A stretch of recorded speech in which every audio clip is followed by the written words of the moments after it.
Je m'appelle Christophe Fornès et je suis président de l'association Un pont pour un puits à Besançon. Voilà, alors nous avons récupéré, pourquoi un pont pour un puits? C'est que nous avons récupéré des morceaux du pont battant lorsqu'il s'est déconstruit en 2012-2013 pour faire la passerelle où passe actuellement le tram. Et ça m'a fait quelque chose de voir le pont partir en morceaux, quoi, et je me suis dit que d'autres auraient ce sentiment-là. Et puis, pourquoi pas en garder un morceau de ce fameux pont battant, et puis pour en faire un objet utile, quoi, pas un ramasse-poussière qui nous encombre et puis qu'on jette quelques temps après, quoi. Voilà, et en supposant que d'autres avaient le même sentiment que moi, eh bien j'ai commencé à produire de ces objets. C'était essentiellement des dessous de plat disons, comme à la fois objet utile, esthétique et également souvenir. Nous avons donc visité les différents magasins de la rue Battant. Et puis il y en a 6 au final qui ont accepté donc de vendre de nos objets tirés du pont battant, voilà. Et ça a tellement bien marché que oui, on a pu en vendre 1500, quoi. En fait, une solution en attente de problème, parce qu'au départ, je voulais faire un projet lié à l'eau, et du fait que le pont battant était un lieu public, j'ai voulu, plutôt que de faire un peu d'argent et puis le dépenser et puis après il n'y a plus rien, j'ai préféré faire un projet solidaire sans intérêt personnel. Voilà. Ok, et là on en vient à ce forage en Afrique. Oui, parce que nous avons fait un premier forage avec une pompe solaire en Afrique pour amener de l'eau potable et qu'ils pouvaient utiliser également pour faire de la culture de contre-saison, parce que notre projet était au Burkina Faso, quoi. C'est-à-dire le projet que nous avons choisi. Alors, c'était en fait un projet en attente de financement, et nous avions un financement en attente, une solution en attente du problème, et donc on a pu se rejoindre sur l'une des deux associations que je connaissais et qui étaient susceptibles de voir dérouler ce projet, quoi. Voilà. Donc nous avons fait un forage avec pompe solaire, et puis en 2014 nous avons pu inaugurer ça. Ça en collaboration avec la deuxième association que tu connaissais alors? Alors en fait nous avons été le principal bailleur, mais nous avons été aidés par l'agence de l'eau, par la région Bourgogne-Franche-Comté, le département du Doubs et la ville de Besançon. Donc nous avons monté des dossiers, notre projet a été trouvé éligible et nous avons bénéficié vraiment de ces aides. Nous avons investi à peu près 14 000 euros de notre côté, enfin 14 à 17 000 euros. Mais voilà, chacun a apporté suffisamment pour boucler le projet. Et puis, du fait que l'agence de l'eau ne voulait pas plus financer de projets d'eau potable sans parler d'assainissement. L'assainissement, c'est des toilettes. On n'y pense plus parce que pour nous, on a des facilités.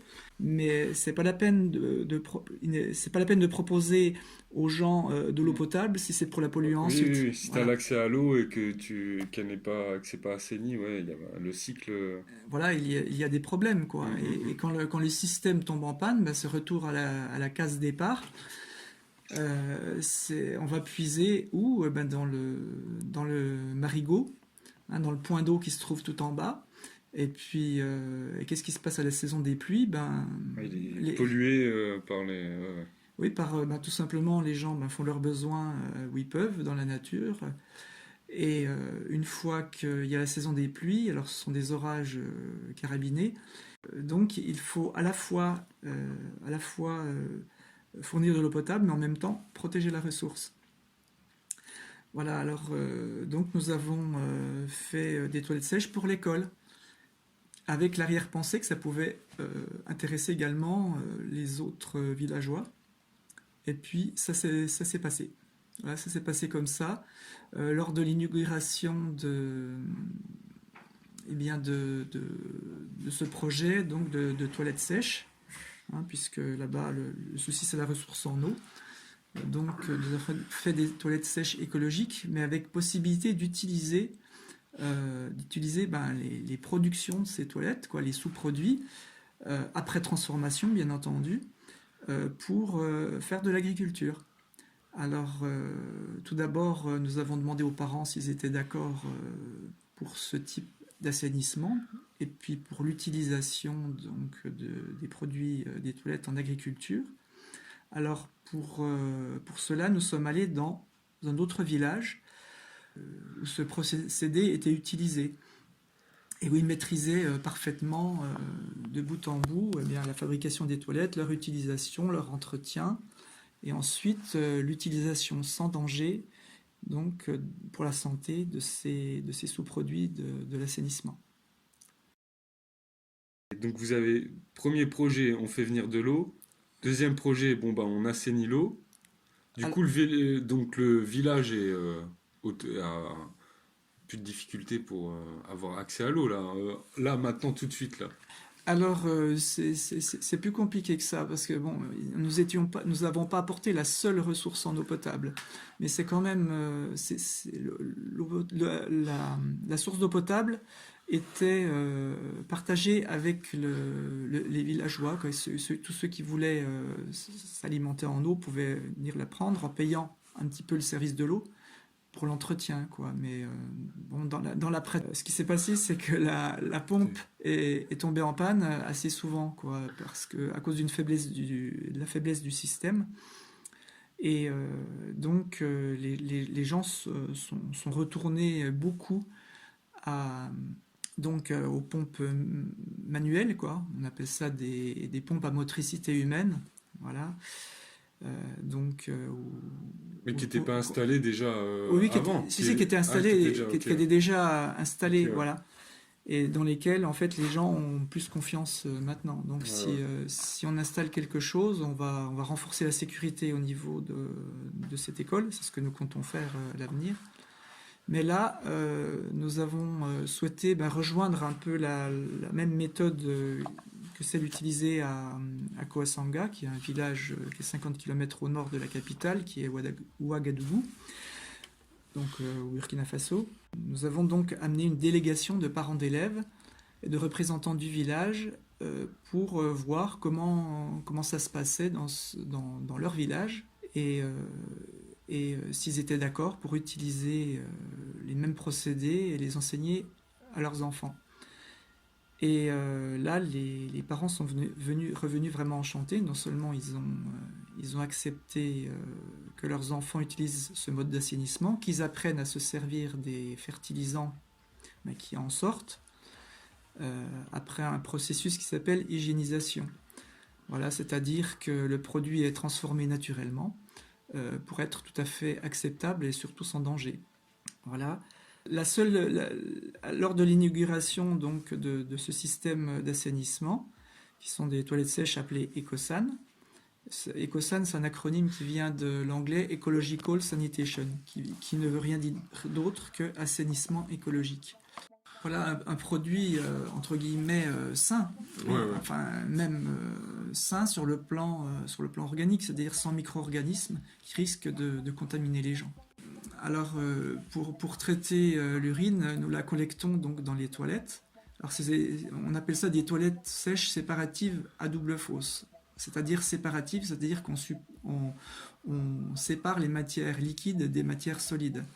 Alors pour ce qui est des urines, elles arrivent dans un bidon d'une vingtaine de litres et lorsque le bidon est plein, il est fermé hermétiquement. Et après 35 jours de fermentation, les micro-organismes sont neutralisés et analyse biologique à l'appui.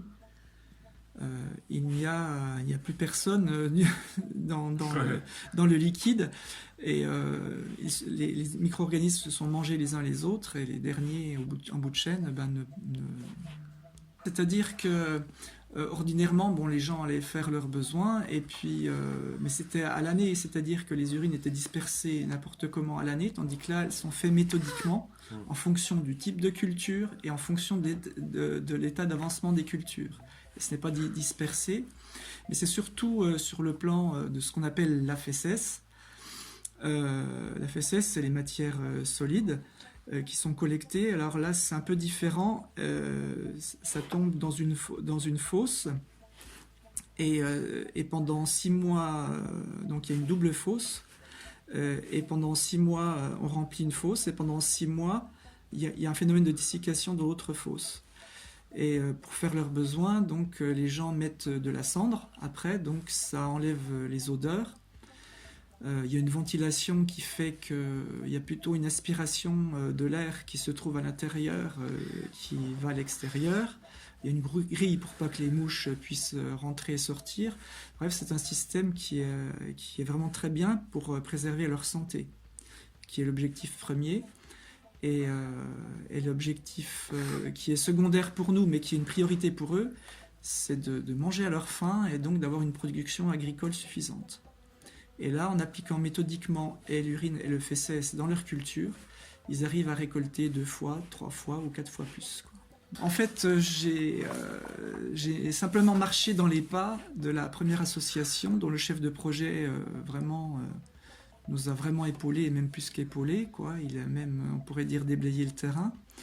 Parce que c'est un vrai défi, parce que disons que le village que je connaissais le mieux, c'est en fait un village voisin qui s'appelle Rapella. Donc le village où nous avons travaillé, c'est le village de Kiensom. Alors Kiensom, ça signifie viens cohabiter avec nos bienfaiteurs. Ouais, voilà, voilà, pour vous traduire. Voilà. Alors, donc Kiensom et Rapella étaient en fait 2 villages en conflit. Et j'ai donc souhaité donc, que les 2 villages puissent être enquêtés donc, en 2017. Et puis et qu'ils puissent connaître le même processus de développement en fait. Et là, la condition, ça a été qu'ils s'accordent qu'ils se mettent d'accord pour travailler ensemble. Sans quoi le projet ne pouvait pas aboutir.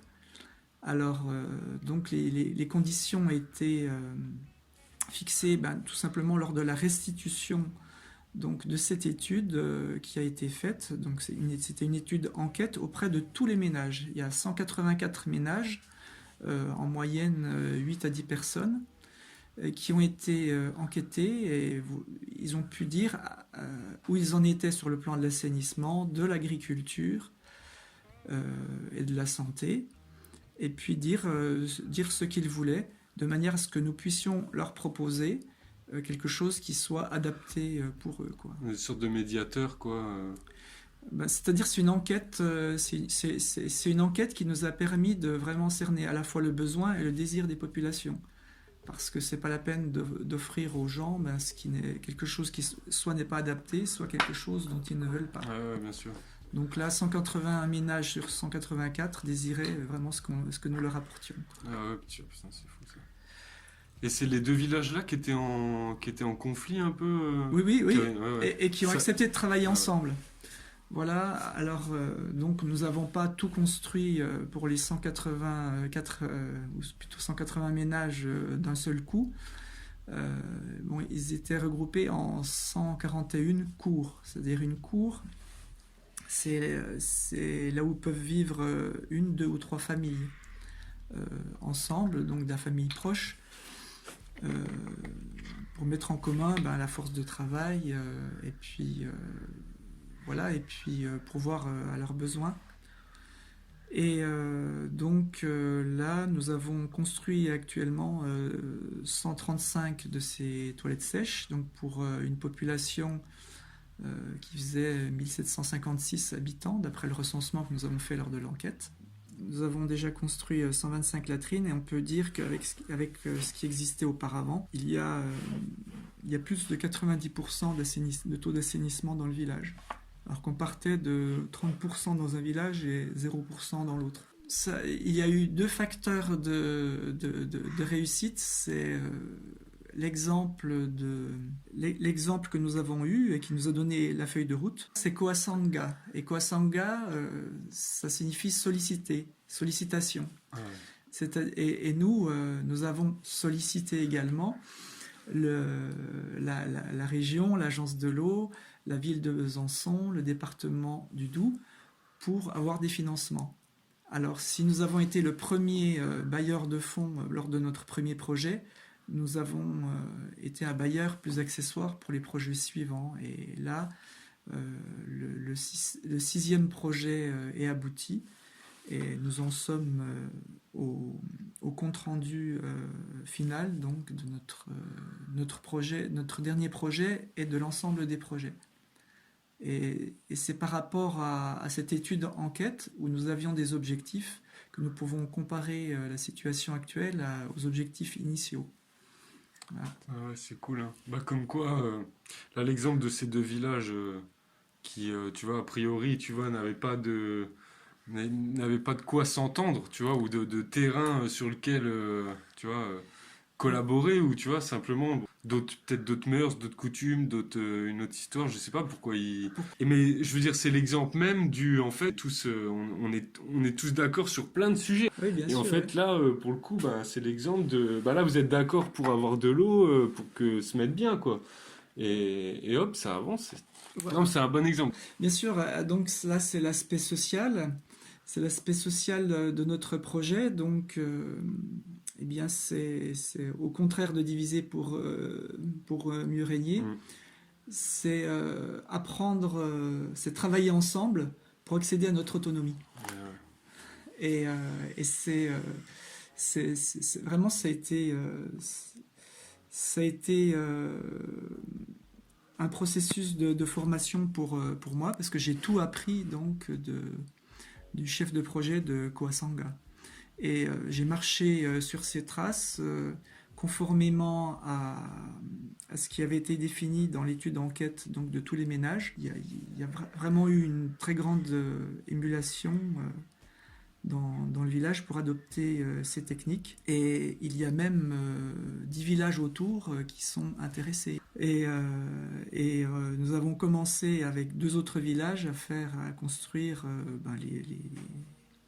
les premiers dispositifs qui se trouvaient être justement des urinoirs, où ils collectent eux-mêmes l'urine et ils apprennent à la transformer en toute sécurité. Et les 2 villages où le procédé est déjà bien installé, eh bien leur prêtent ou leur vendent des sacs de 25 kg de fesses bien séchés. Quoi. Ça ressemble à de la cendre mélangée à du sable.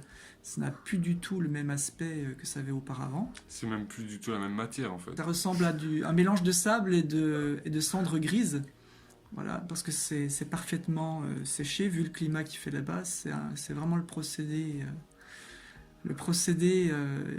idéal, quoi. C'est été optimisé.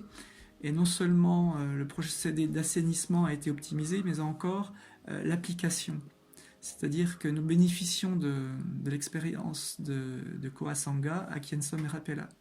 Et cette expérience, eh bien, elle est transmise en cours de transmission donc, dans 2 nouveaux villages. Et c'est des villages encore plus gros que ceux de Kiensom et Rapella. Alors pourquoi ces 2 villages? C'est tout simplement que le village de Zabanga, a été le premier village vraiment intéressé, et à Gaoga, il y a eu exploitation d'une carrière de moellons, c'est-à-dire des grosses pierres qui font entre 2 et 10 kilos et qui permettent d'aménager ce qu'on appelle un cordon pierreux. Alors, les cordons pierreux, c'est l'équivalent des murgés dans nos campagnes, donc des murs en pierre sèche, mais qui là ont pour rôle d'arrêter ce qu'on appelle le ruissellement, c'est-à-dire que l'eau la pluie battante arrive sur le terrain et puis emporte la boue et ça emporte la terre arable. Et c'est pas du tout ce que nous voulons, quoi. Nous souhaitons garder à la fois la terre fertile et les fertilisants Ouais, c'est un problème. dans les champs. Mm. Sinon, si tout est lessivé Bah ouais, et part comme, c'est vrai que c'est comme un avant, problème. voilà, Mm. et repart comme avant, tout parti dans le marigot où ils vont puiser, où ils font boire les animaux, et où ils vont même puiser pour eux pour boire quand les systèmes mécaniques ne fonctionnent plus. Et donc, Du coup, là, c'est votre projet, là, c'est de résoudre ce problème-là, en fait. voilà, C'est résoudre la ce problème-là, problématique. voilà, en plus de celui de l'assainissement, en plus de la sécurité alimentaire et de la qualité de l'eau, nous préservons la ressource, mais là, cette fois, la ressource qui est le sol, la terre fertile, quoi. Ouais, ouais. Et, euh, et également, ça évite de polluer en contrebas, amener à la prolifération d'algues Ouais, ouais, et de moustiques, oui. quoi, Ouais, ouais.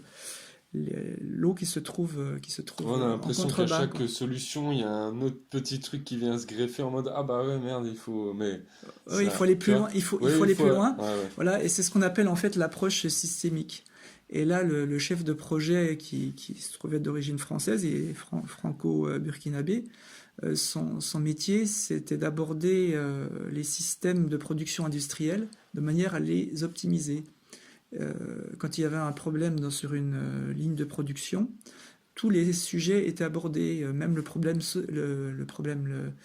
l'aspect social, l'aspect toutes les entrées de matière. Optimiser de la Voilà, meilleure manière voilà la production. voilà voilà Sans négliger le. Voilà, si ça pollue, ça marche pas. Il voilà faut. Ouais, voilà ok. il faut regarder de bout en bout Ouais, ouais. pour que il y ait un bénéfice à la fois pour l'entreprise, pour l'ouvrier. L'humain, la nature, ouais. Voilà, Ouais. l'humain, qui a un bénéfice pour l'humain, qui a un bénéfice bien entendu financier pour l'industrie, et également pour la société en dehors de l'industrie, quoi, qui ne doit pas subir les pollutions et qui doit avoir des produits de qualité, quoi, produits industriellement.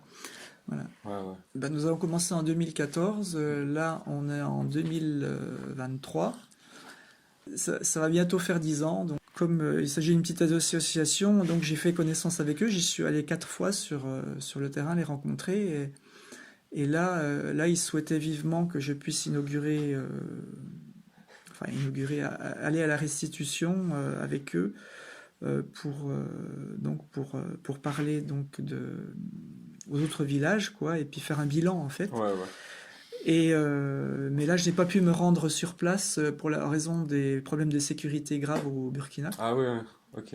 Voilà, puisque bon, il y a des terroristes quoi, qui sont dans la région. Hein, même quand j'y suis allé, Ouais, ça c'est devait être des. le 21 mars 2022, je suis allé pour la dernière fois au Burkina Faso. Bah là, il y avait eu une attaque, il y a eu 6 morts à 50 km de l'endroit où je me trouvais. Donc il ne s'agit pas ni de me mettre en danger, ni de les mettre en danger eux à cause de moi. Hmm.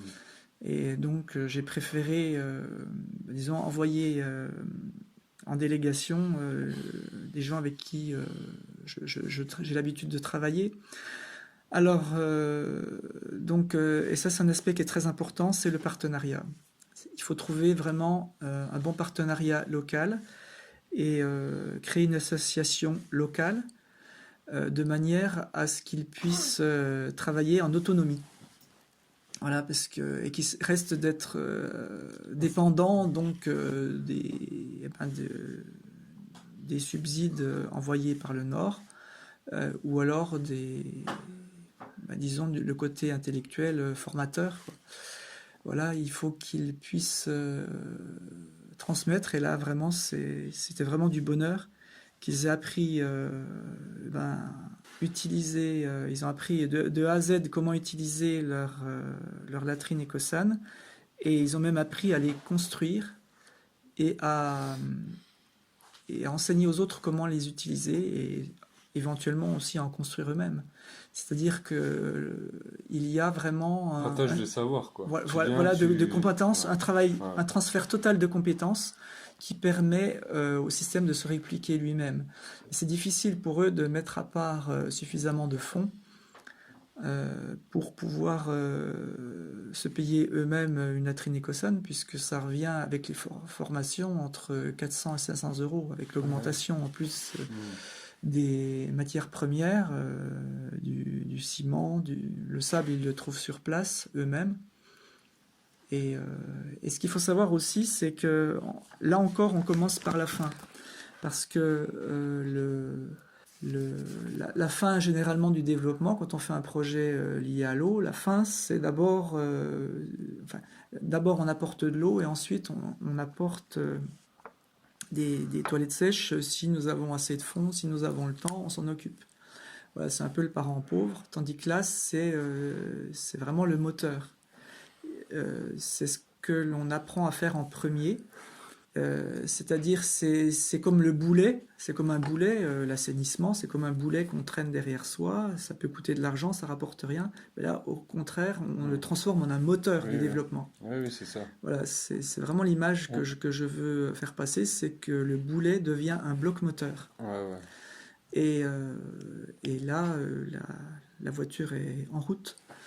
Elle est en route et si nous pouvons avoir des aides plus conséquentes, là ça va être carrément la commune, ça peut être 2000 mais ça peut être plusieurs dizaines de milliers de personnes qui peuvent bénéficier de cela.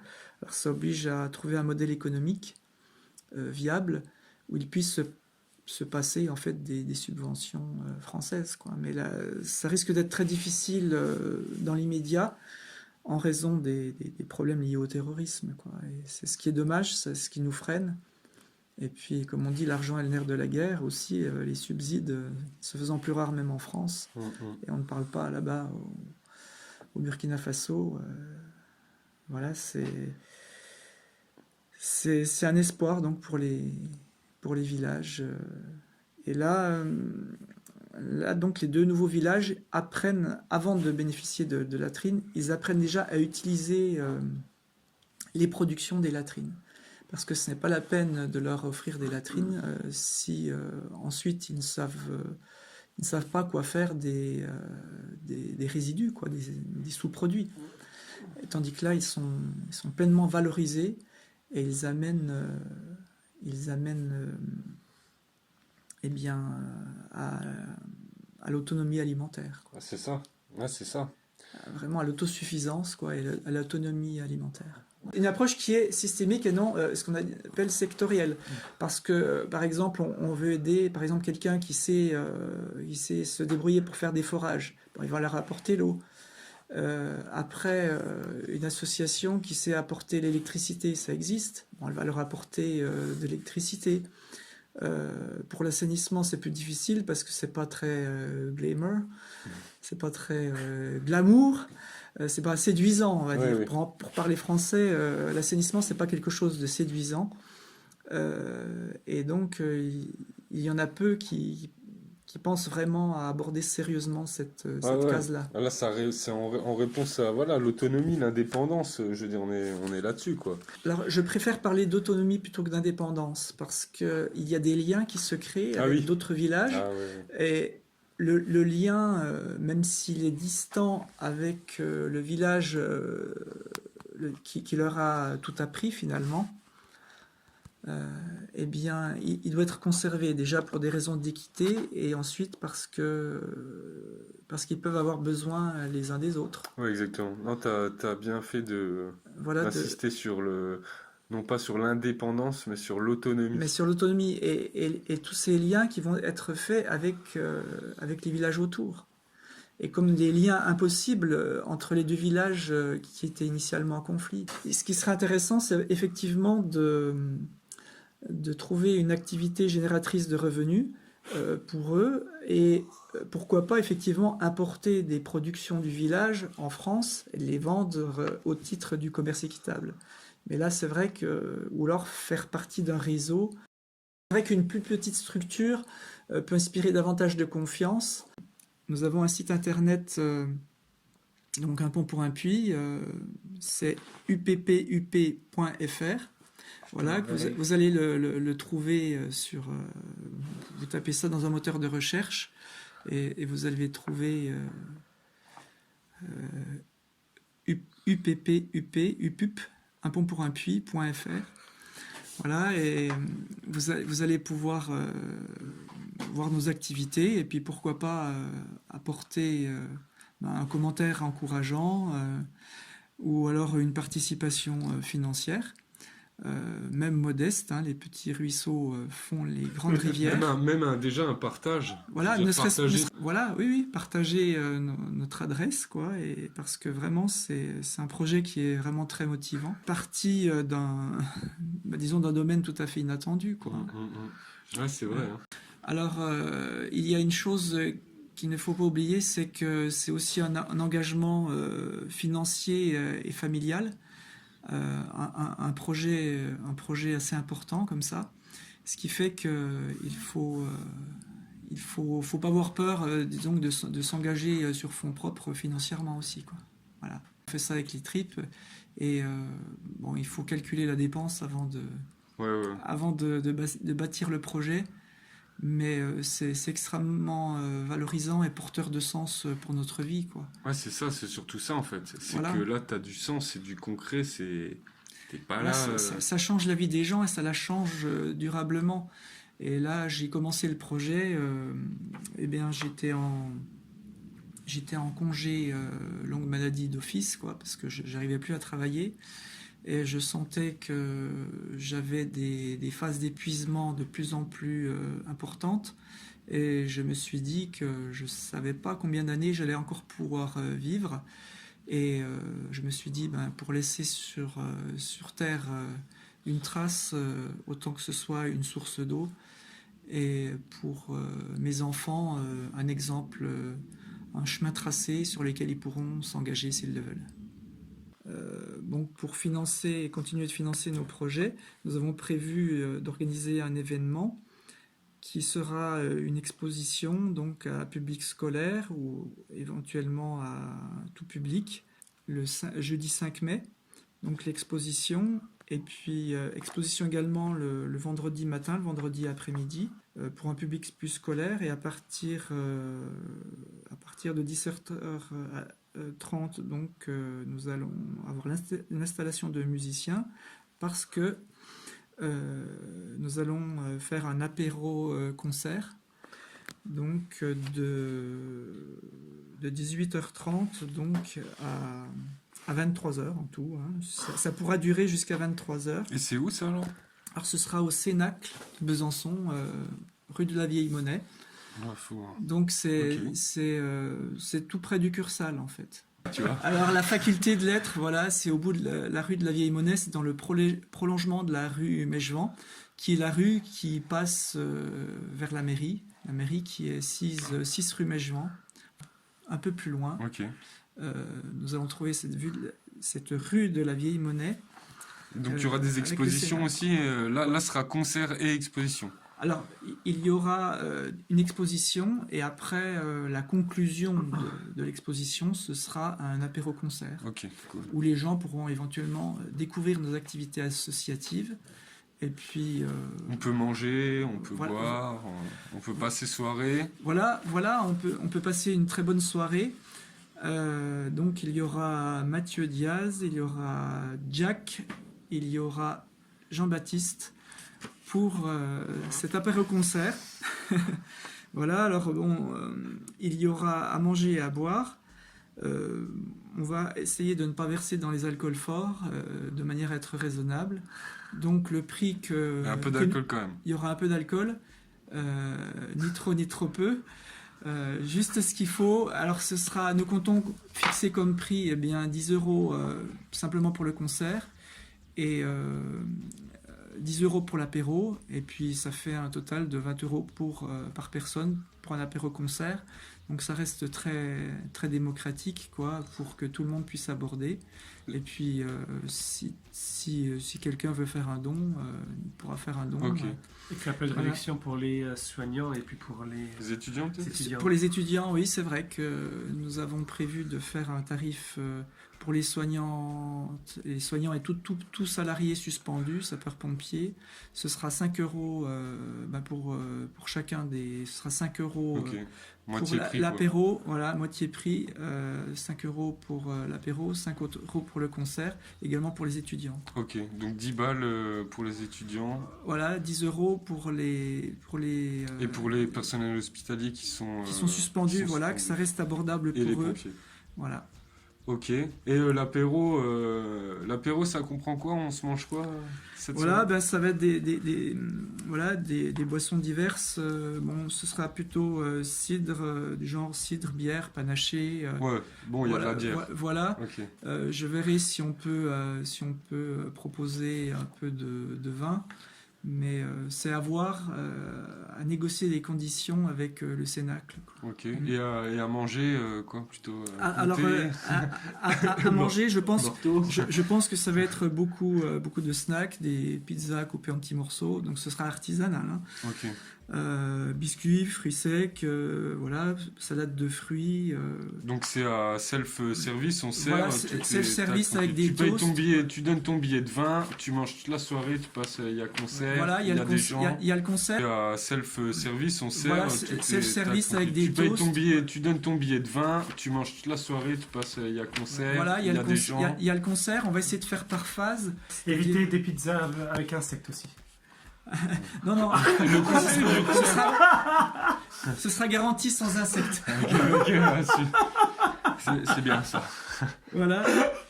Alors, donc, je pensais boissons diverses, donc jus de fruits, limonade, du cidre, de la bière, voilà, des cocktails, voilà. Et le concert dure combien de temps alors? Je pensais 19h30, 21h, un concert tout public, ambiance familiale, voilà. 21h, 21h15, un entracte pour prendre un café ou un encas. Et puis après, 21h15, 23h, un concert plus engagé, où on se lâche un peu plus, mais dans les limites du raisonnable, on va dire. Voilà, donc on s'engage En fait, un peu plus côté social, côté mouvements sociaux, éventuellement des titres un peu plus revendicatifs, quoi. Ok. Voilà.